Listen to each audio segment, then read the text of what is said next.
Good morning friends and audience, কেমন আছেন সবাই? আশা করি ভালো আছেন। আমি এসেছি চন্দ্রিমা উদ্যানে সকালে মর্নিং ওয়াকে। তো দেখুন, অনেকে একটা প্রশ্ন করে থাকেন যে ডাক্তারবাবু, এই অ্যালার্জির কোনো সমাধান কি হবে? একটু হলেই, মানে 19-20 হলেই, মানে দেখা যাচ্ছে একটু আহ, যখন আমি রাস্তায় বের হই, যখন একটু ধুলাবালির মধ্যে যাই, প্রথমে দুই একটা হাসি হয়, হাসি দেওয়ার পরেই নাক দিয়ে পানি পড়া শুরু করে, এই সর্দি, এই শ্বাসকষ্ট, কোথায় যাব বলেন? এটা কোনো জীবন হলো? তো আমি বলবো যে আপনাদের আসলে একটা ইনভেস্টিগেশনের প্রয়োজন। প্রথমে সেটা হলো আপনার ব্লাডের আইজি লেভেলটা কেমন আছে।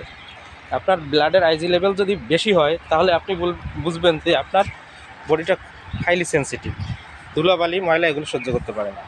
এই ইনভেস্টিগেশনটা করবেন। এরপর আপনি প্রয়োজন অনুযায়ী আপনি ভালো কোনো চিকিৎসকের শরণাপন্ন হবেন। তো এই ক্ষেত্রে আমি বলবো, আপনি এলোপ্যাথিতে যদি যান, তাহলে কিছু অ্যান্টি অ্যালার্জেন ওষুধ, যেমন মোনাস 10 এইগুলো বা প্রোভিয়ার 10 এইগুলো আপনাকে খেতে দিবে, কিন্তু এটা কিন্তু স্থায়ী সমাধান না। সারা জীবন খেয়ে যেতে হবে। আর এক একটা ওষুধের দাম জানেন? এক একটা ওষুধ 15 টাকা করে। তো একদিকে আর্থিক লস, আর একদিকে কী হবে?